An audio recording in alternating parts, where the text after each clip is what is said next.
let's talk about our favorite problem on the finals, which is about the absolutely favorite topic that is op-amps. Just kidding. But op-amps is fun, so let's talk about this. In part A, well actually, let's read the whole problem first. We have this very complex architecture with one op-amp being linked to another, and there's a resistor network in there somehow. We also know that we are going to increase Vout in our setup, and that V error is equal to U plus minus U minus, which are noted in the left op-amp. So now we are being asked, if we increase Vout, does U minus increase, decrease, or stay the same? Well, let's look at the setup here.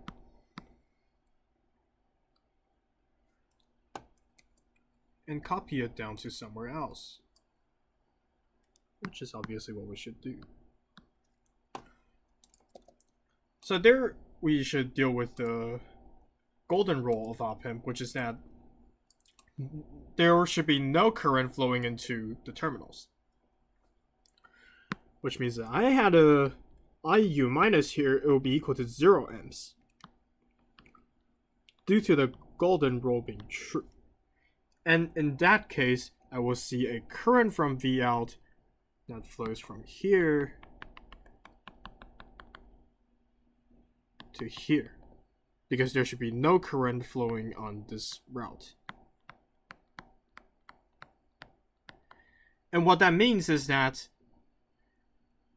the node U minus actually shares the same shares the same voltage as Vout, because there's no current across R3, which means there's no voltage drop across R3. So then we get the conclusion that U minus is equal to Vout. So if I increase Vout, then since U minus is equal to Vout, U minus should also increase.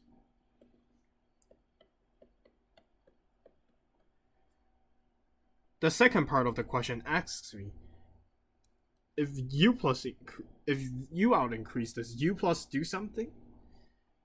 U plus, however, is always equal to Vn, and Vn has absolutely no connection with Vout, so U plus wouldn't change at all. It would stay the same. Now we move on to C, where V error is equal to U plus minus U minus. Well, U plus is staying the same, but U minus is increasing. So if U plus is staying the same and U minus is increasing, then V error will be decreasing. Because we're subtracting more out of a constant value. Now let's move on to D, where we're having to look at Vx. Does Vx increase, decrease, or stay the same? Well, we know that Vx should be equal to some kind of gain times V error. So if V error decreases, then Vx should also be decreasing, since the gain is positive, supposedly. And now we ask the key question, does Vout increase, decrease, or stay the same? Well, we know that Vout might be slightly related to Vx, so let's do something about it. I'm going to use some Kirchhoff law here. Say this is I1, and say that the current flowing from here to there is I2.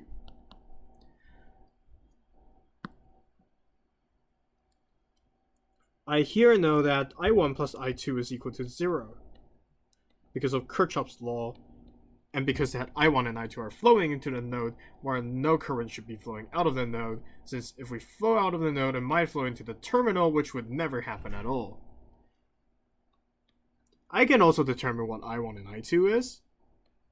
I1 is equal to Vx minus 0 over R1, and I2 is equal to Vout over R2.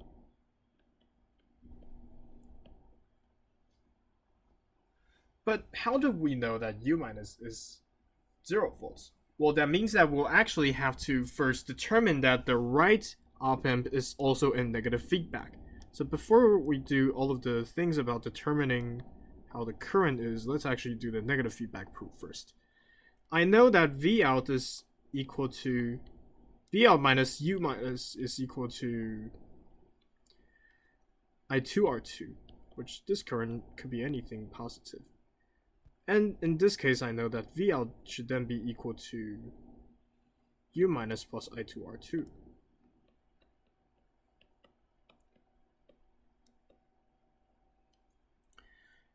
If I increase Vout in this case, then U minus also increases. And if U minus increases, I have a smaller V error, which means I will then have a smaller Vout since Vout directly depends on V error, as Vout is equal to sum gain times V error. So there is negative feedback on the second, or on the right op-amp. And this is how we can then determine that U minus is equal to 0.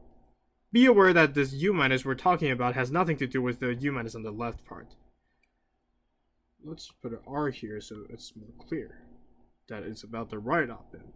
Since U minus R is equal to 0, because we know that U plus R should also be 0, it's connected to the ground.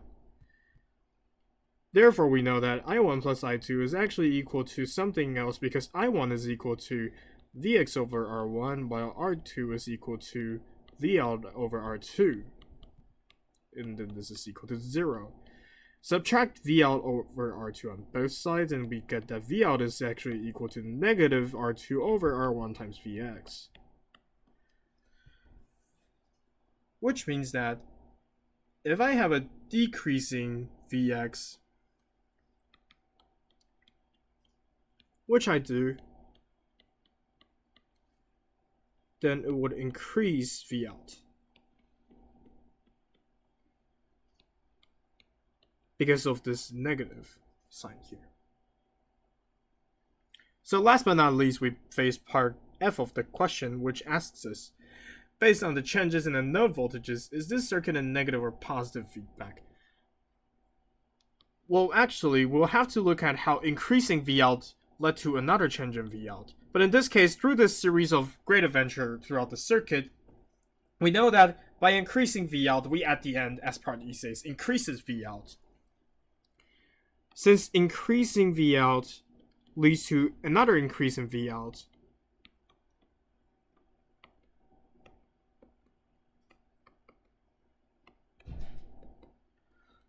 we are in positive feedback.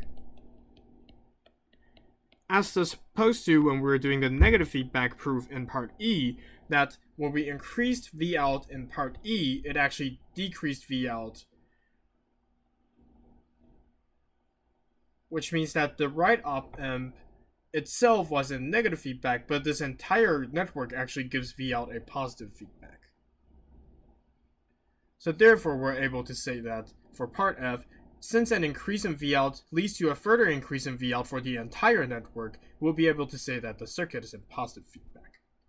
And thus we have solved question 11.